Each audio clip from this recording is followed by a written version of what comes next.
All right, Mr. Giant Fruit, you're all mine.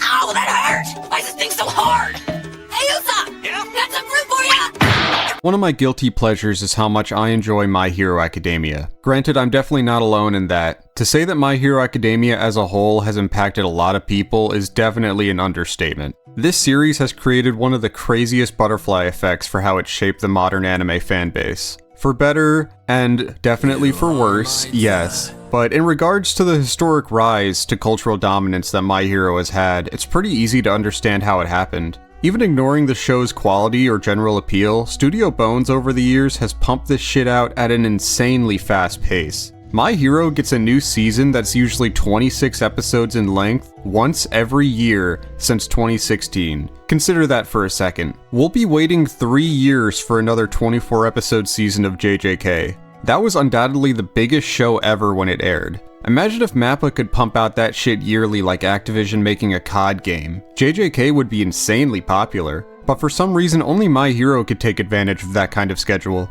Against all odds, Studio Bones just keeps trucking along. It doesn't matter if the season is 21 episodes straight of a gigantic war, or if a season wastes an entire episode just looking at students' bedrooms. Bones will make it, on the double, and get it out to you within a year, no questions asked. With that in mind, you can understand the sheer respect I have for the My Hero Academia movies as well. On top of everything I just described, Bones manages to pump out a theatrical release of My Hero content every 2 years as well. Those poor animators, man.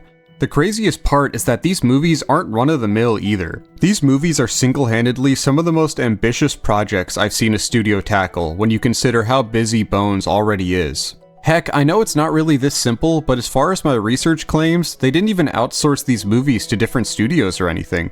These were all done on Bones Studio C's dime up until the 4th one, which makes sense because during the 4th movie, the My Hero team was, going the extra mile, to say the least. Now, a lot of people online will talk down Bones for how they handle the animation quality of the main show, and I get it, right? I think there are some pretty sad examples of the show not living up to expectations, but to play devil's advocate, even if this show wasn't released yearly, I don't think they could have ever done justice to Horikoshi's incredible artwork. For what My Hero is, I will never hate on Bones for how they handle it, because no matter what happens to this series, I always have the insane paneling of the manga to look back on fondly and appreciate. With that in mind, you can imagine, with no reference material or set expectations, how glad I am that Bones consistently fucking kills it at making these movies.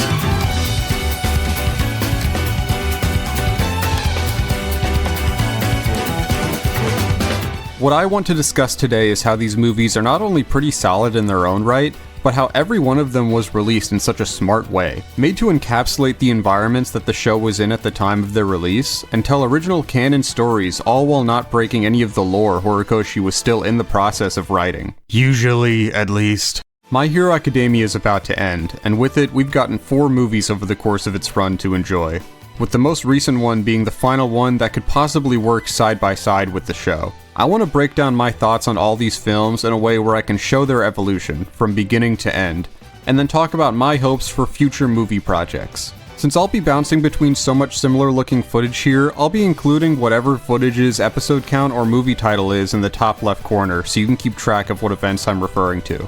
I'll also be giving a plot recap for each movie, and while I will be throwing in many of my own personal remarks, if you just want to skip ahead to my general critique of each film, I'll put a spoiler warning at the bottom left so you know when the recap is over. Sound good? Then strap in. Let's take a step back to 2018 and talk about...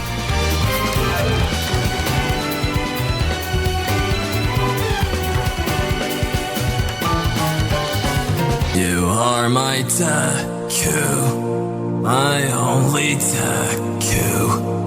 You make me happy. My Hero, 2 heroes, 3 heroes, 4.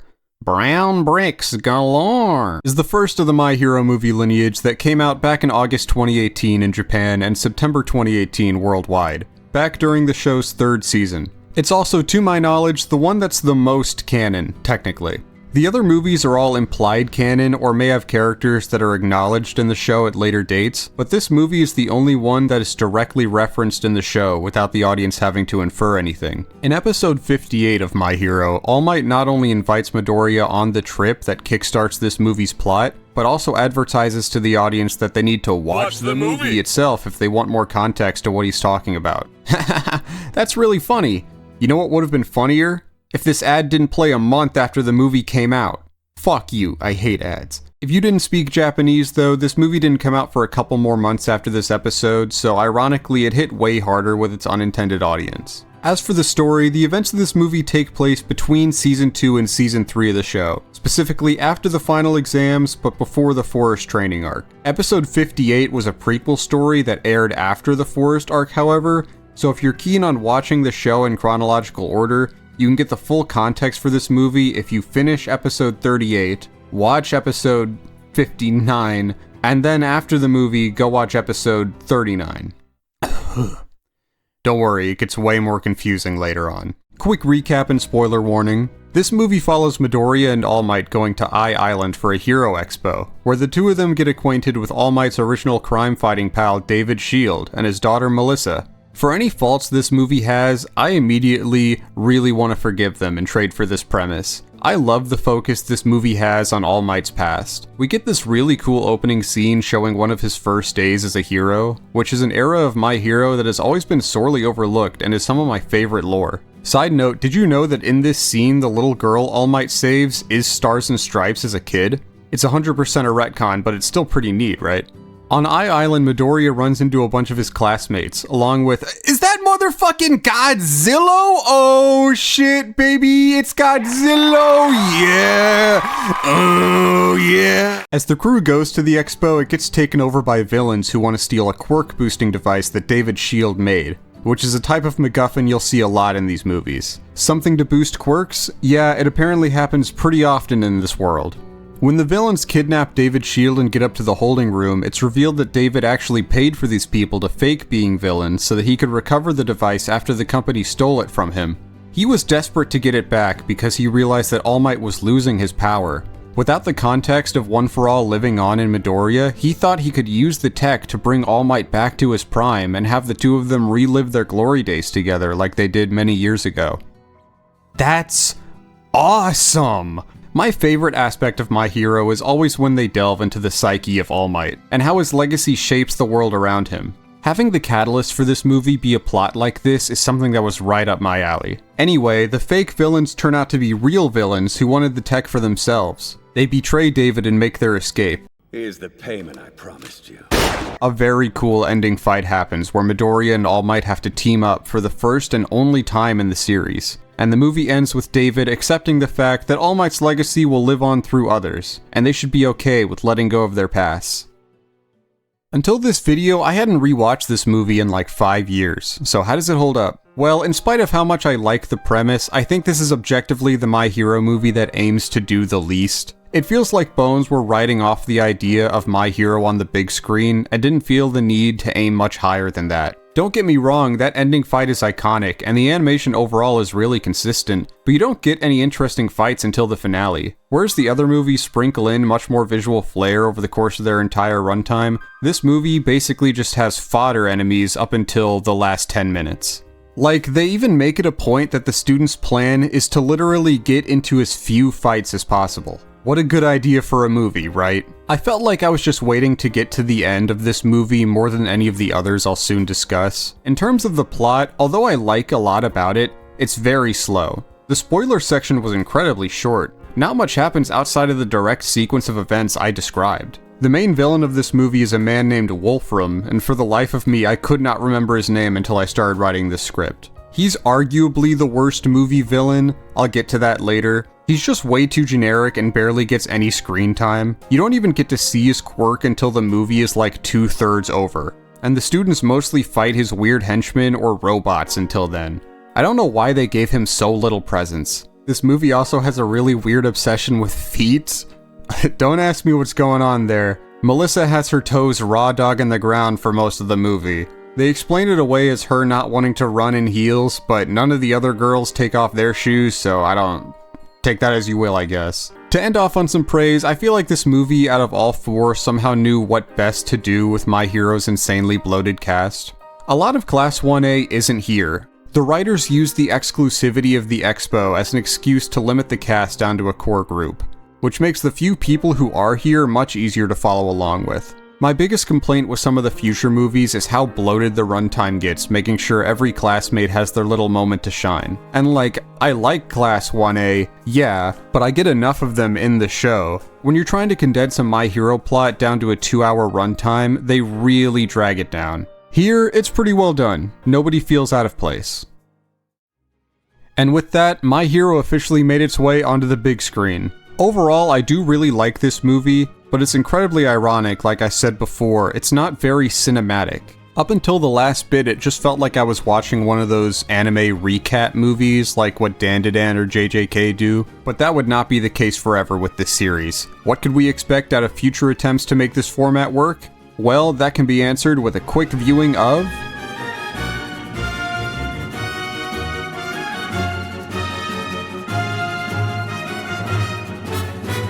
Who the fuck is this black person in my lobby? You better change that skin now. Hey, Hotshot, I'm talking to you! Oh yeah, this is where shit gets interesting. I'm just gonna say it right now, this is my favorite of the four movies. That's gonna sound weird in hindsight because in about 10 minutes I'm gonna be glazing the fuck out of World Heroes Mission, but hear me out. Everything goes in this one's favor for me. It was the first movie that I went to go see in theaters. It has my favorite villain, easily my and pretty much everyone else's favorite fight, hands down. I won't spoil it even in the spoiler section, honestly, in case you wandered across this video without context. That's how badly I want you to experience it for yourself. But suffice to say, the finale to this movie is something that really blew my mind back when it came out. And it was Horikoshi's original concept for the series finale, which is really cool. My Hero, Heroes Rising, holy these names are getting redundant, is the second of the My Hero movie lineage that came out back in December 2019 and February 2020 based on your region. Good on Bones for just barely making it into global theaters before the world went to shit. As for where it lands in the story, this is going to be complicated. So this movie very specifically takes place after the Meta Liberation Army is formed. We can pinpoint it even further than that. In the manga's 240th chapter, Shigaraki is asked by the Doctor to deliver something for him. This something is Nine, who is the League of Villains transport at the beginning of the movie. Then by chapter 242, the teachers are discussing the practical field test that would end up being the catalyst for this movie. In the a few days later panel of that chapter specifically is when the events of the movie take place. So it undeniably takes place in the time gap between the first 3 pages and the remainder of chapter 242, where by that time Christmas has begun, the new year turns over, and the internships that set up the events of the third movie begin. Simple. However, those plot lines took place in season 5, and this movie came out in season 4. Okay, so the movie flashes forward a little bit. No biggie, right? Except, if you wanted to place this movie in the anime timeline, it doesn't really work. See, if you were trying to pinpoint the exact episodes that this movie takes place between, it would land after episode 113 and before episode 102. Oh boy. So Bones decided to reorder My Villains Academia and the internship arcs for the purpose of letting season 5 end with the Meta Liberation Army being formed. It makes perfect sense. It leads right into the opener of season 6. I have no complaints. Except that it's the only possible choice they could have made that would mess with this movie's canonicity. If you're a manga-only reader, where this movie takes place is very obvious. But as for the anime watchers, it's undeniable that all these movies are canon, I did say that, so let's see what the Bone-specific timeline looks like with that in mind. I did way too much research for this. So, episode 101 mentions the hero work program that takes place during this movie. Despite the urgency of getting it going that was present in the manga and in the show, the necessity for this movie to take place after the Meta Army is formed means that for the anime, this program must have been postponed until after they sent the students off to the internships, for some reason. That means that by anime-only logic, the second movie actually takes place after the third movie, since that one happens during the internships. So what we see in the second movie is canonically a more powerful version of Midoriya than in the third movie, which you can imagine creates consistency issues, because in the third movie he can use Black Whip. For some reason, in the second movie he doesn't use any Black Whip techniques that he would have learned at that point based on the anime timeline. Still keeping track? So Shigaraki shows up wearing the red coat that he got after creating the army. I guess between his rise to power and his presence in this movie, he found the time to re-stitch the fur off of his collar for some reason. He talks to the doctor and confirms my reasoning from earlier, which is that he's completing the task that was assigned of him in chapter 240. The anime never actually animated this scene, but we can assume it just happened off-screen. Shigaraki would need to be leading the army in order for the doctor to talk to him anyways, so there's not much leeway there on where this could be happening. The movie ends, and then the Meta-Liberation War happens a few days after. So, full timeline. In the manga, the Meta Army is formed, the teachers start the fieldwork program, the movie happens, then the internship starts.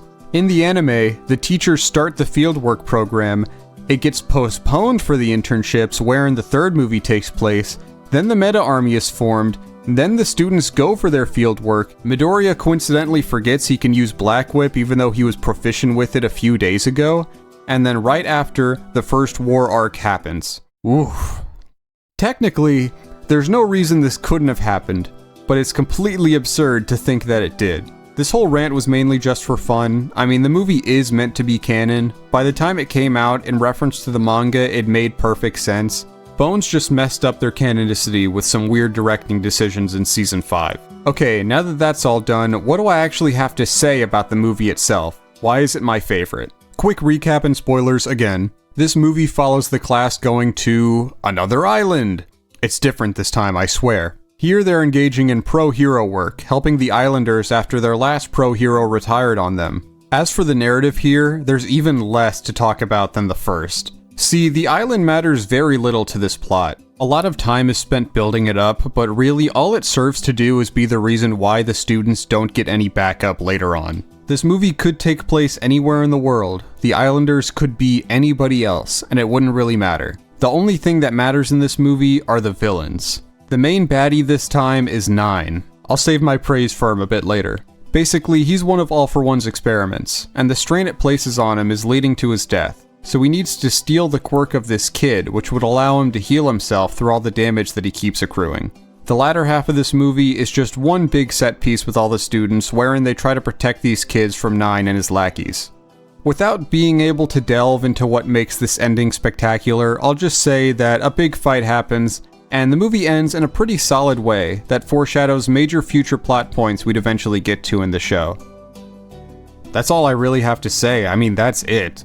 The movie's plot is so bare bones. Do you want me to go into depth on how they overpower and defeat Mummy? I didn't think so. This movie is only a build-up to that final fight, and I get the issues with that for sure, I don't deny them. I do think this movie is a letdown in a lot of ways after this last rewatch, unfortunately, but I really enjoy it, just for the sake of how fun it is. So how does this movie fare overall? Well, first I want to say that this one does a much better job of feeling cinematic than the first. There are way more consistent moments of high quality animation here. The villains are gassed up way more, the stakes feel much more in line with something you never get to see out of the main show. It's very solid. 9 is very close to being the best movie villain. I'm conflicted. You'll see for movie 3 why. 9 is just about perfect for a fun shonen villain, down to the smallest details. His design is gas. His power set has aura. His goons? Even his goons, man, they rock. I like how he ties into the story of All For One. He doesn't feel supplemental to the lore, but rather his story for this movie is kind of like necessary viewing material in the bigger picture. I do find it weird though just how much Midoriya and the crew hate him. Like, he works for All For One, sure, but he made it explicit that he was never looking to kill anyone if it could be helped. All he wanted was to take the kid's quirk and then leave. None of the students even know why he wants it. They all just risk their lives trying to stop him because he's evil. And it doesn't go much deeper than that. Going back to the narrative, I also like the setup this movie does in its final scene for a plotline the show would tackle way further in the future. That being the pressure and responsibility that Midoriya burdens himself with because of the admiration that he has for All Might. The thought of him not being able to carry One for All to its fullest potential and denying All Might any payoff for the trust that he placed in him is a really sad aspect of Midoriya's character, and one that always hits me pretty hard when I stop to think about it. Unfortunately, like I said, this movie is not without its problems. For all the praise I can give it, it still falls in a lot of ways, very similar to the first in fact. Nothing really happens in the plot here. Even the first movie felt more like a celebration of My Hero just by being the first movie. In this movie, the entire plot feels like the director saw a cool idea from Horikoshi's scrapbook and then built a narrative around trying to make it happen. Okay, I'm running out of cope to defend why I like this movie. All I have are complaints now. Yeah, Heroes Rising isn't very good. I tried gassing it up the best I could. It is a very solid idea, held back by a lack of direction. With the next film, Bones had a much greater understanding of how to balance both the narrative and the spectacle, leading to a much critically stronger film, and my main inspiration for making this video in the first place. Yes, let's finally move on to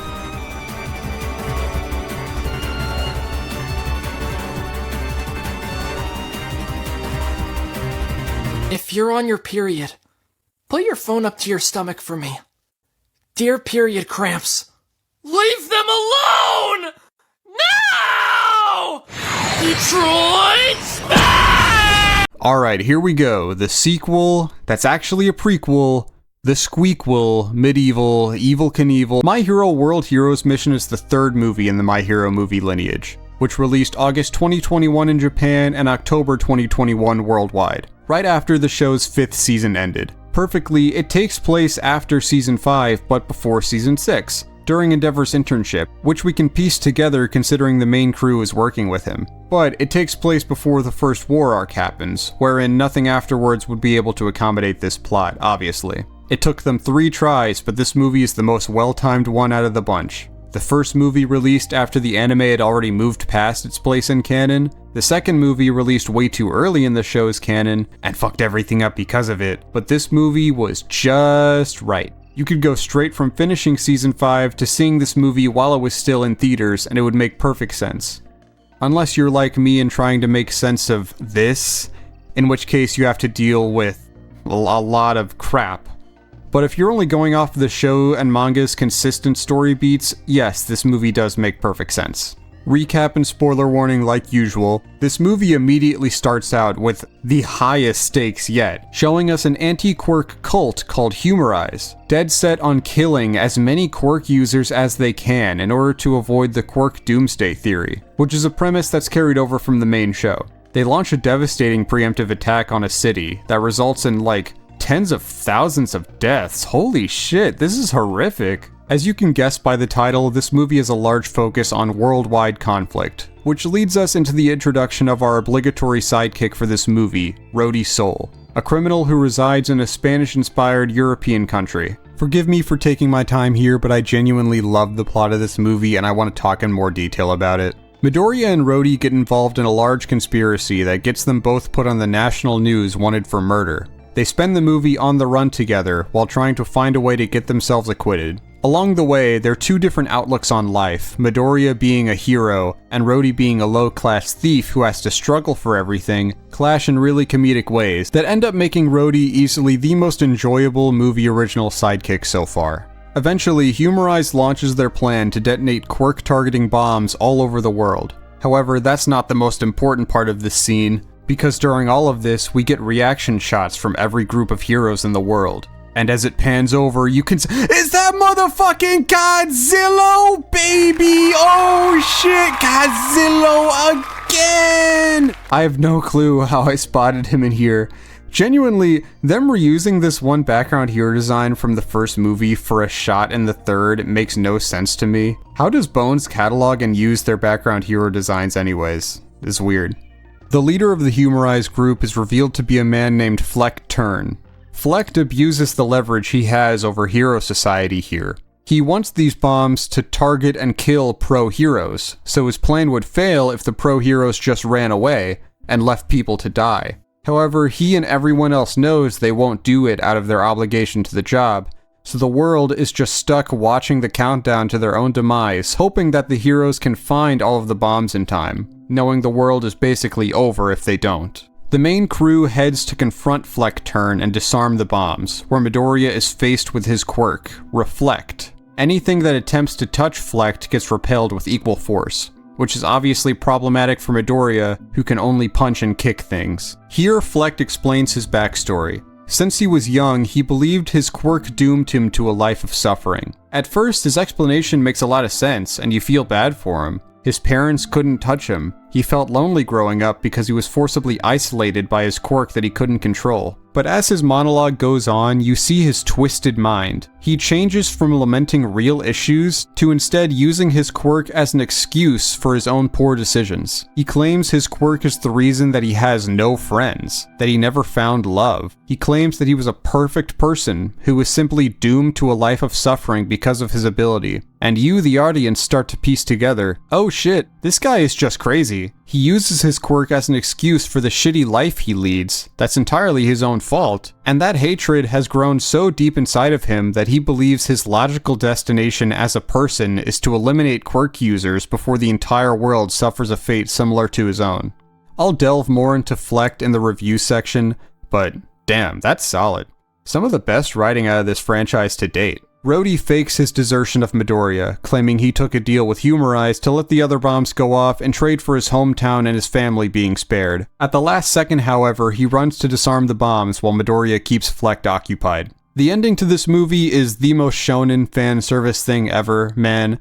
Basically, Midoriya comes up with the genius strategy that despite Fleck's power directly countering his, if he just keeps punching Fleck a lot, he can break through Reflect and win anyways. Genius. We wrap up with the typical My Hero movie ending where Midoriya turns the bad guy into a small brown stain, the day is saved, and everyone gets their cute little moment to shine. My Hero World Heroes mission, I think overall, is the most impressive of the 4 movies that Bones made. For one, it's arguably the most consistent animation-wise, even more than the second. This movie has some great shots that impressed me a lot when I first went to see it. Whereas the first 2 movies felt like long build-ups to crazy finales, this one feels like it keeps the quality up all the way throughout, in animation and narrative, resulting in a finale that's less than stellar, but is overall much more engaging. On the note of the narrative, I would argue this movie has the best plot out of the bunch. I'm glad they went back to the concept from the first movie of having the main cast be split up so the core members could get more focus. It makes the narrative much easier to follow. The stakes in this one are also really unique for a My Hero plot, but end up being really refreshing, tackling some heavy concepts like police and hero corruption, cults, genocide, international conflict, and most important to the main plot, all of the downsides of quirks. Minor spoiler warnings again, I guess. I'll try not to go too far, but I want to delve into Fleck Turn right now. This movie's theme is a concept that the show rarely delves into. That being, quirks can be a curse. Fleck Turn is a man who has been burdened by a quirk that he's convinced ruined his life, and that burden he placed on himself sent him down a path that was very similar to Overhaul. This movie poses the idea that quirks are an unjust burden on society, that quirks like his that cannot be controlled hurt humanity more than any other quirk would benefit it.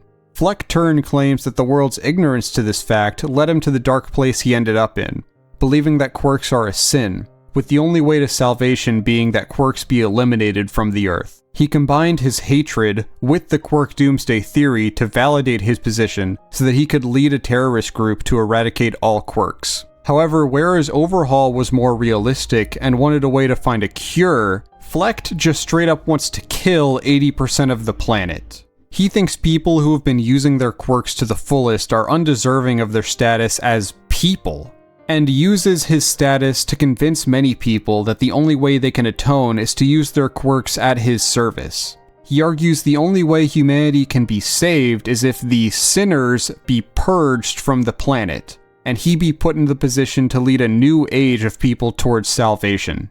That's some dark shit, dude. That's a very well-written cult mindset for a show about Bakugo feet. The Humorize group was founded with this goal of his in mind, and is the culmination of the idea that the show started with Overhaul. It's a theme that I enjoy a lot, and it's evident of My Hero at its most philosophical. I love Fleckturn if you couldn't tell, man. He isn't on screen as much as I would like, it's a bit of a Wolfram rehash in that regard, but his effect on the narrative and the message that surrounds his plan are all incredibly good. As for the other characters this time around, Rhodey is a very solid addition to the cast too. He's easily my favorite out of the obligatory new sidekicks. I think where the others tend to be very plot convenient, Rhodey is way more fleshed out. I love a lot about him. His design is great, his relationships with his siblings is cute, his character arc especially is very good. His quirk has a fun twist to it too, that once you learn, makes rewatching the movie a treat when you can point out all the foreshadowing to it. It never feels like a moment in this movie is wasted. We don't spend 10 minutes giving each classmate their own funny thing to do. We're not drowned out by expository dialogue. This movie's writing is actually pretty deep for what it is. Barely anything is explicitly told to you. Everyone's motivations are all ripe for analysis, which you could probably tell by the length of this section. Overall, I feel like I should rank this movie as my favorite, and as of me literally reading this script out right now and reading everything that I just said, I probably will. To be honest, I think I was way too excited about the second movie. The second movie beats it out with a coolness factor, but this movie is My Hero at its genuine critical peak. I definitely recommend it. If I was ranking these movies, World Heroes Mission and Heroes Rising would be at the top. Two Heroes would be a bit down below, and then last we have...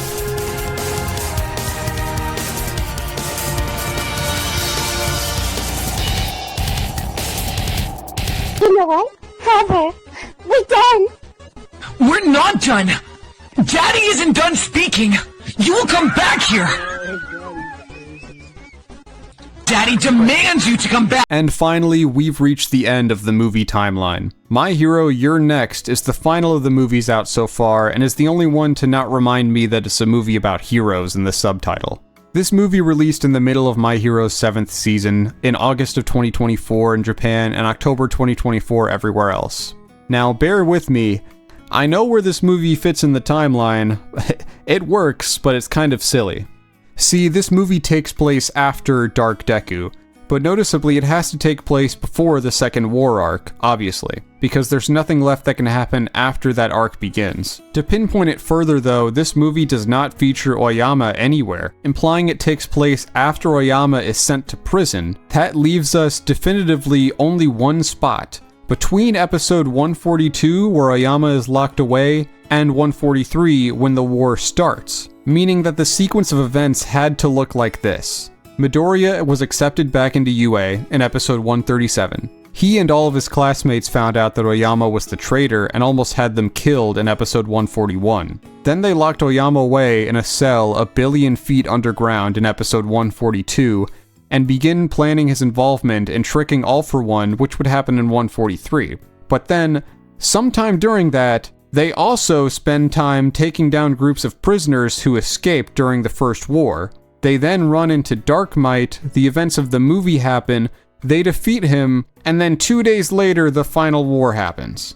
Okay, so did you guys ever watch the Broly movie? Based on what I know, You're Next and that movie share a stark similarity. That being that technically, there is no reason why this could not have happened. There's no lore inconsistency here. When you argue it out, it makes sense, but it's also completely absurd to think that this would have happened. Anyway, I appreciate Bones for trying to make one more canon film. There is no more room in the timeline for anything to happen after this point. They fit it before the last possible episode it could have preceded. You see why I find this topic so interesting? I'm having so much fun explaining this. Spoiler, spoiler, spoiler. Our movie starts out with a masked villain watching episode 49 of My Hero. Just straight up copied over shot for shot. I get the idea is that he's watching the news broadcast of the All For One fight, but how did the news media get these angles? You can even see a few frames where Bones forgot to cut out the visual of One For All inside of All Might's body. It's kinda lazy. But anyway, this All Might obsessed loser is so excited over seeing this fight that he's probably seen 100 times already, that he can't help but stand up and cheer, until he gets to that scene. So yeah, this movie bases its entire plot on one moment from episode 49 of the show.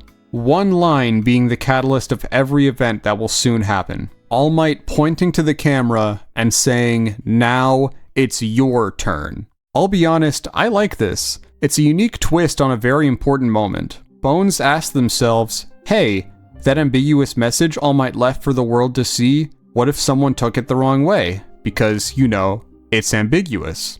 Our villain this time is Dark Might, though initially he just calls himself the new All Might. He's taking on the position that he believes All Might left for him by pointing to the camera and asking for someone to take his place. He's a man with the power of alchemy. Kind of like Overhaul, he can transform anything he touches, but unlike Overhaul, he's mainly limited to non-living things, while having the benefit of a much wider range of transformation. It's a very strong power, as we'll come to find out, and is a cool catalyst for a lot of insane moments. We cut to a rundown section of a city that was destroyed after the First War, where we can see normal people having to defend themselves against villains without reliance on heroes. A topic that was brought over from the show again, which is neat. There's a cool scene here too of the students capturing some jailbreakers, but I want to lead into some more thoughts on that later. Midoriya runs into Anna with the quirk Over-Modification, able to boost the power of anyone she's touching, but will forcefully send sharp pain through their entire body if the quirk is not compatible with hers.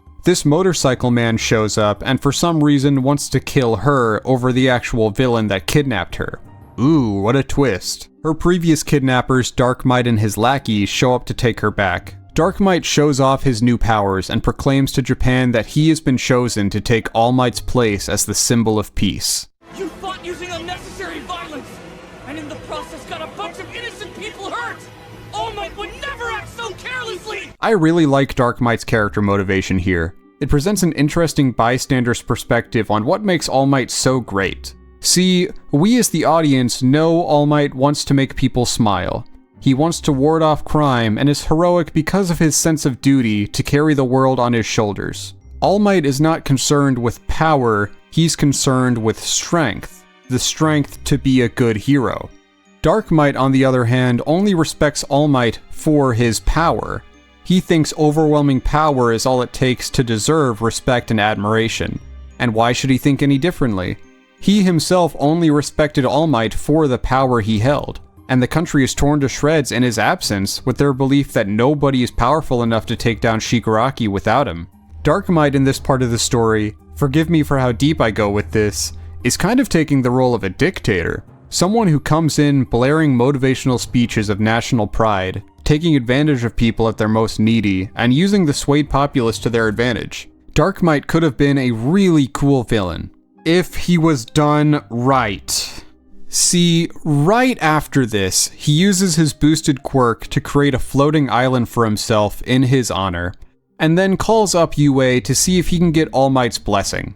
And right here is when this movie immediately falls apart. UA finds out that he's a member of a big European crime family. He used his quirk to transform himself to look like All Might and fake his heroism. And All Might calls him out on this. In this moment, Dark Might immediately drops the act. It turns out that he isn't actually doing any of this for the reasons he said, he just lied. Whoops. He's just lying because he's a villain. His admiration for All Might was fake. Even though we saw him at the beginning of the movie in a room full of pictures of him, he's very obviously obsessed with the dude. But for some reason, getting called out like this from his favorite hero just doesn't faze him at all. His desire to be a hero, even if it was misguided, was also fake. From this moment on, he's just evil for the sake of being evil. All of the reasons he gives for why he does what he does don't make any sense. We can see from this scene that he doesn't believe in anything he's saying, he doesn't care what other people think about him, he is just evil. And he wants to be powerful. It's not even a good dictator allegory anymore. He's not trying to trick anyone. And this leads to the worst scene in any of these movies. In a Kingdom Hearts turn of events, All Might tells this man that his heart is full of darkness. And so in return, he gloats himself up and says this. You sound heroic, but your heart is full of darkness! Wow, I didn't expect to be called out. Well then, I suppose instead of All Might, I should be called Dark Might. Yes, that's good. Man, the final villain in this array of movies is thinking on the same level as a villain you'd see in fucking Bob the Builder. I should be called Dark Might. Really? You just don't care? The person you admire the most hates you and you just take it in stride? What even is the point of Dark Might? As far as I can surmise, his only purpose from here on out is to have cool fights. And his fights are cool, don't get me wrong, but compared to Nine and Fleck Turn, this is such a letdown. I'd place him even below Wolfram. As Midoriya explores the new environment, he runs into the man who was trying to kill Anna earlier, named Giulio, and the two of them semi-unwillingly join forces. We get a pretty cool scene here where Midoriya has to outsmart one of the crime family bosses without being able to use his quirks. Midoriya's intelligence is something that the show has been downplaying over time, so I'm glad it's not completely forgotten. Dark Might sends this guy to hell. Jeez. Dark Might's motivations flip from scene to scene at this point. At first, he wants to be the new symbol of peace, then he just wants to be evil, then he's just showing off, and now in this scene, he respects All Might again despite him being told by All Might how much he hates him. I don't get why his reasoning is so fickle. Is that supposed to be the point? Am I in the wrong? We then get Giulio's backstory as to why he's here and trying to kill Anna. This is a little complex, so let me explain. See, like I said earlier, Anna's quirk boosts the quirk of anyone she touches who's compatible with her, but it also hurts anyone who isn't. The sad part is that she can't turn it off. As a kid, she secluded herself her entire life out of fear of hurting others. However, if she doesn't release her quirk, she gets racked with seizures. It's a lose-lose for her. She sat alone bearing the pain of her power, before Giulio came in to help her. His quirk is the power to neutralize the quirk of anyone he touches. He can take her seizures away, but his quirk isn't compatible with hers, so he unfortunately has to deal with the pain of touching her. We see a past conversation where Anna asks Giulio to kill her if her power ever gets out of control, seeing him as the only person who has earned the right to decide that for herself. Unfortunately, she was kidnapped by Dark Might's crime family, and in the process, Giulio lost the arm he could use his quirk with. So he's on a mission to kill her as she asked of him, since he can no longer help protect her against the pain her quirk causes. That's pretty deep. I like that setup a lot, actually. Giulio is a solid addition to this movie, right under Rhodey, I'd say. By the fourth movie, I'm getting a little tired of these new side characters that Midoriya has to pal around with. The big three and Tokoyami go to confront Dark Might. Man, we almost get to see Tokoyami join the others in the final fight, but some bullshit gets in the way where he has to hang back. One day, Brokoyami will get the respect he deserves. Just keep your rear end still. It's flustering me. You idiot! No, my bitch so bad. The movie ends just about how the rest of them do. The plot slows down for some really crazy action. This movie has the most insane spectacle yet, bar none. There are some awesome shots here. After that's done, Giulio manages to allow himself to be boosted by Anna's quirk, using his new manifested quirk to seal her quirk away once and for all. They walk off into the sunset, and everyone lives happily ever after. The end. And yeah, Midoriya kills Dark Might, by the way. Okay, so how do I describe this? Midoriya doesn't kill Dark Might in the sense that he has to own up to what he's done or anything. It's not a tragic turn of events. In these past movies, Midoriya manhandles the villains, but we always get to see what became of them. Dark Might, the last time on screen we see him, this happens.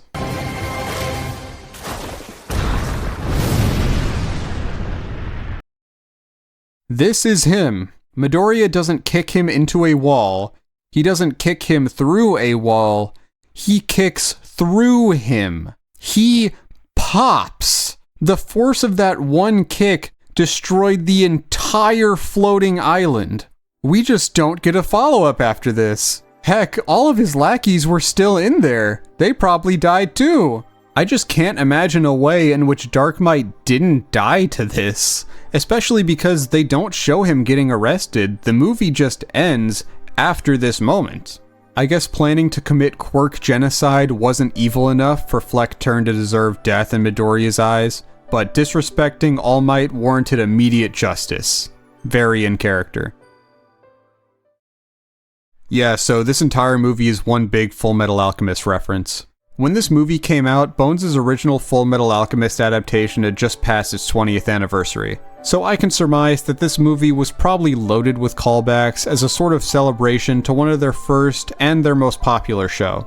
The main villain's power is alchemy, with the main downside of his power being the forces of equivalent exchange. His crime family kidnaps Anna, whose power is to boost quirks, functioning as a stand-in Philosopher's Stone so that he can create things that aren't of equal value. Many villains in this movie are obvious stand-ins for homunculi. The first person the students fight has a quirk called Mad Gluttony that gives him a mouth in his chest, just like Gluttony. Julio has a robot arm and leg, just like Ed. The main villains consist of 7 people working for one boss, with only one woman in the group, and she looks a lot like Lust too. The main theme is called Homunculus. I could keep going, honestly. From the beginning, I had really high hopes for this movie. The scene of the students capturing jailbreakers was awesome. This is the first movie where Bones really got to go all out with Midoriya's moveset. It took until the 3rd for him to even use Black Whip, and now he's flying around like Superman and using Spider Sense. Even later, we get scenes of him using Smokescreen and Gear Shift plus Fa Jin. I'll get to my thoughts on the story in a second, but I also want to say that I really did like Dark Might as a concept. His introduction was cheesy, but the purpose of his character and how it tied back to the show could have been amazing. However, like I said in the spoiler section, he is just awful. I don't think I'd be so upset about it if the potential for him wasn't so amazing. He's a villain built to rise from All Might's fall. His misguided admiration could have been the catalyst for a lot of great moments of him realizing his faults and having to lie to himself, or maybe convincing himself that he's greater than he really is. Imagine a man who turned himself into All Might and he loses because he couldn't live up to All Might. It could have been perfect, but they lost the plot so hard. I won't go into depth why again, but man, I was so let down. Another problem with this movie is that by this point in the story, we unfortunately have just reached the point in My Hero where Midoriya is too strong for me to really believe that he's struggling against most of these people. Here, Midoriya struggles just taking down street-level Mad Gluttony. The only quirk this guy has is a big hole in his stomach, and he's trashing Midoriya around before he even gets his quirk boosted. I guess you could argue Midoriya is holding back against these people, but when lives are on the line, it's weird seeing him limit his power output so much that he lets himself get thrown through a wall. It's not until the final 5 minutes of the movie that Midoriya actually starts trying, which is a really cool moment, don't get me wrong, but the feat he pulls off is so insane that it makes every other situation he was in beforehand look like a complete joke. The story itself isn't all that bad. I think it's more engaging than the first and second movies for sure, and certain things still really interested me, like Julio's character arc and the big floating city the movie takes place in. But aside from that, I mean, I like the section where everyone is dreaming of their perfect lives, and Todoroki's dream is just what if his family loved each other and he didn't have a big scar on his face? That's kinda sad. Midoriya's dream shows that he's already living his perfect life. I like that. Anna gives people roses on their uniforms, and it matches with the crime family's suits. That looks neat. I'm sorry, there's just not much to say. I'm trying, man. The final fight is the highlight of this movie for me. Bones hired Yutaka Nakamura to animate a full uncut fight scene. He's the guy who makes destruction break things into squares, by the way. The entire last stand against Dark Might was done by him, and holy hell, I was soy-jacking in the theater, to say the least. It felt like a proper send-off to My Hero movies. The penultimate My Hero fight scene animator getting the chance to go all out like he never has before. I will say, for all this movie's faults, by the end, I left the theater very happy that I went to go see it, even if just for that ending alone. I don't really hate this movie. It is the worst one, I'll argue, but it's still a good time. I respect the initiative. For all my criticisms, they certainly tried to make something good. That's more than I can say for a lot of new movies.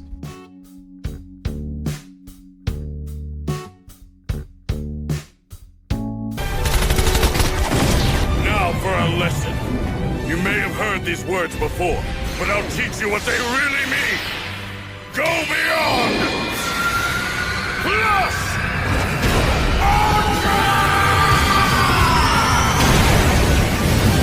So we've reached the end of our current movie timeline. Where do we go from here? I mentioned it earlier, and I can't find where this was confirmed, but I have seen people online talk about Bones being contracted to make up to 8 movies in total. Do I think that's realistic? No, not really. I mean, I could see it happening. These movies are very profitable for sure, but some of that success was undoubtedly driven by the hype generated from the concurrently running show. As My Hero comes to an end, what could we even expect out of the future of these films? Like I mentioned, the 4th one takes place in the last possible period of time that any story within the main canon could. No potential future movies would be able to expand on the storyline in the same way that these first 4 have. Well, if we have to theorize, I have a few ideas for some really solid movies I'd love to see Bones tackle next. To round out this part of the discussion, let's go over my concept for plots that I would love to see Bones do. First, I think we're long overdue for an All Might prequel story. A big part of this show is his past, how much good he did for the world, and his tragic fight with All for One. But a major issue I have with the show is how little we actually get to see of that. There is so much to All Might's past that I think could be done a lot of justice in movie format. Ideally, an All Might movie would show his origin and run through all of the important events in his life. After first gaining his power from Nana Shimura, we should get to see the training he underwent to be able to handle it, the creation of his branding, the start of his hero agency, and then ending with his fight against All for One, where we would finally get the context on how All Might fucked up his face so badly and how he managed to escape. If we got even one more movie, this would undoubtedly be my favorite avenue to take it, as well as many others, I'm sure. All Might is the fan favorite character. He is My Hero Academia. Bones could paste his face across anything they make and it would be successful. They should capitalize on that in my opinion and do something really genuinely unique for their movie lineage. Another strong idea I have is obviously them doing an epilogue movie. There's not much more to say about this, like, duh. If they want to keep these movies in chronological order, it's the best way to go about it, and it would help fill in a lot of gaps I think the original manga ending left open, unfortunately. You could show how everyone has moved on since high school, started their own agencies, how their professional lives are going, and culminate the story with a big threat that they all need to reunite one last time for in order to stop. It's simple, but it's fun and heartwarming. I'm sure tons of people would love it. Next, I've considered the idea of a quirk origin movie. Specifically, rather than showing All Might's rise to power, what if the narrative is instead focused on All for One's rise? There is admittedly a lot to cover there. It's even made a point in the show that we don't have access to the real truth of the world's past. Most of it was lost or covered up in order to save face. That could be a really interesting aspect to tackle with a movie. We could see the state of the world the moment quirks begin to rise, how much chaos there was, and dissect the circumstances that led to All for One gaining as much power as he did. It could be a tragic tale, ending with the audience seeing the spark of hope that was left inside of his brother when One for All was created. I don't know how this kind of plot could fill a runtime, but granted I think that's more so because I don't know much about that time at all, but I could imagine Bones giving it a shot. My Hero has had one of the strongest anime movie runs to date. These movies aren't the best, but compared to the competition, I really appreciate them. They're not low-thought cash grabs that get pumped out non-stop, they're fully canon pieces of media that were meant to be experienced side by side with the show, amplifying the viewing experience. I would say they're only beat out by Demon Slayer's actual movies, where in that case Ufotable had the balls to make the movies legitimately required watches. That is really cool. But in Bones' defense, it's not a practice that I would hope becomes the industry norm. I would never want to shell out $20 every couple of years just to keep up with the plot of Toriko or something. For Demon Slayer, it works. For My Hero, I'm glad they went with this route. Wherever theatrical My Hero goes from here is anyone's guess, but I have hope for the future of these projects. It seems like Bones has a much greater understanding now of what fans want from these movies and how they should best be structured. And with My Hero coming to a close soon, they might be the only chances we have in the future to see our favorite characters again. Anyway, video games are calling, and I must answer. So goodbye everyone. No mean thing to say about solo leveling this time. After that last video, I got it all out of my system. I can't bring myself to do it. Just like how solo leveling can't bring itself to tell a good story. Wait, shit!